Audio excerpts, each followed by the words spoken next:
So ito po, naputasan na po natin itong burner ni Sir Idsa, no? So ito lang muna yung unahin natin tisper. So bago natin siya linisan, titisper muna natin siya. So hindi pa natin nag-dry, no? Marami itong mga plaques, so, pero saka na lang natin linisan pag natapos ng tisper, para ditso na pagtapos na ma-tisper, linisan natin, grind, tapos ipipent. Okay, ito ititisper muna natin. Original na natin na butas, LPG mode. Sir Idsa, taga Cebu. Ayan. Sir, muna nila ni imong unit, sir. So ato na ning itispire. Okay, ispire mo natin. So ito na po yung apoy niya. So try natin papatungan, no?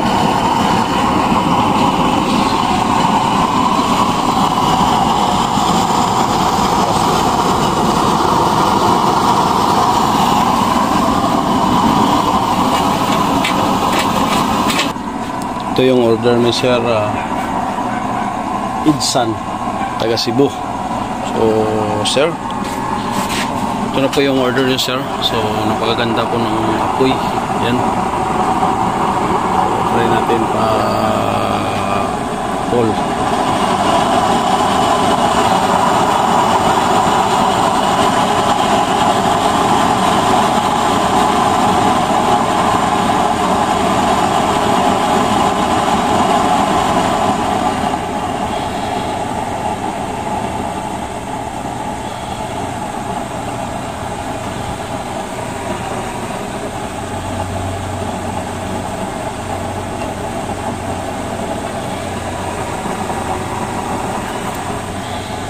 Pasa natin.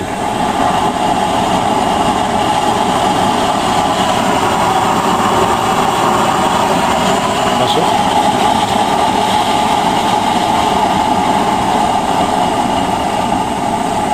Okay. Ayos na ayos, oh. So ito ay labas-pasok design. Yan. Pwede natin patayin. Yan.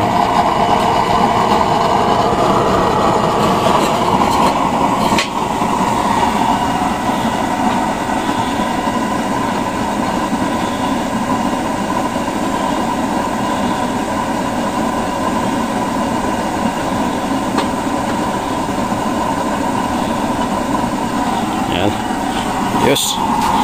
So goods na siya, no? Yan, labas-pasok po siya. So try natin palakasan.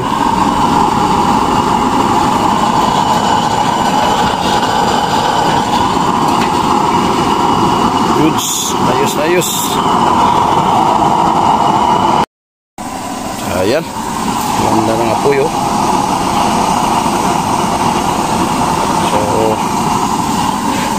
Hugutin natin, eh.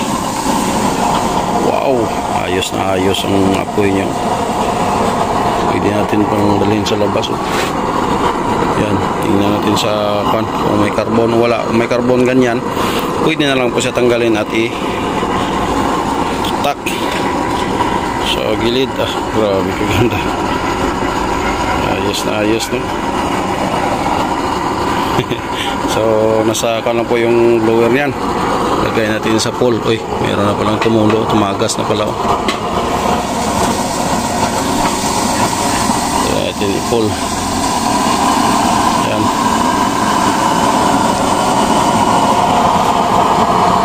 Ayan, gas.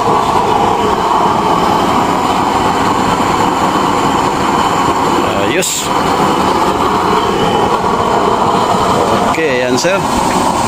Thank you po. Maraming salamat po sa pagtitiwala, no? So napakaganda na po ng apoy nyo. Okay na po.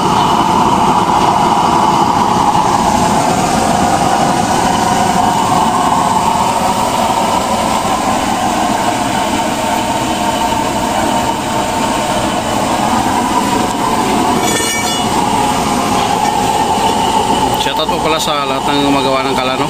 Sa mga kaibigan natin, nakasamahan natin ang gumagawa ng kalan. So shoutout po sa inyo. Maraming salamat sa inyong suporta. So sa bago pa dito sa ating channel, please subscribe at i-click nyo ang notification bell para updated naman kayo palagi sa ating mga bagong mga video. So may mga tutorial po tayo kung sino pong gusto magtuto. O yan, napakaganda po ng order ni Sir Idsan, taga Cebu. So buwan po ito sa Cebu. So si Sir ay nag full payment na po. Nasa labas po si Sir, no? Nasa labas siya ng nagtatrabaho OFW si Sir. Ipadala lang po niya sa kanyang misis ito.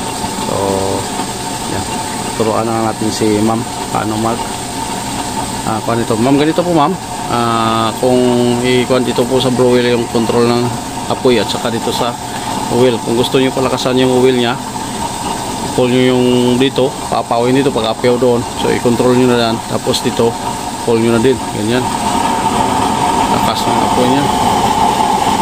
So kung gusto nyo naman pahinaan, so dyan, dito tayo sa blower mag control, so ganyan ma'am. Okay na okay, no? Ayos na ayos na yung control nyo. Okay, so sir, may i-offer ako sa inyo sir, yung pang natin, pang anti-apaw. Pwede naman itong stainless plate. Yan, ito naman yung pinapadala natin. Pero mayroon tayong contaction plate. Yan yung pwede natin i-kuan. Pwede yung kuan nyo na lang yung kuan ko sir, yung gastos ko noon. Kung magkano yun doon nabili natin, yun lang po yung bayaran niya. So yan, thank you. Maraming salamat sa suporta. Thank you. Magandang gabi po.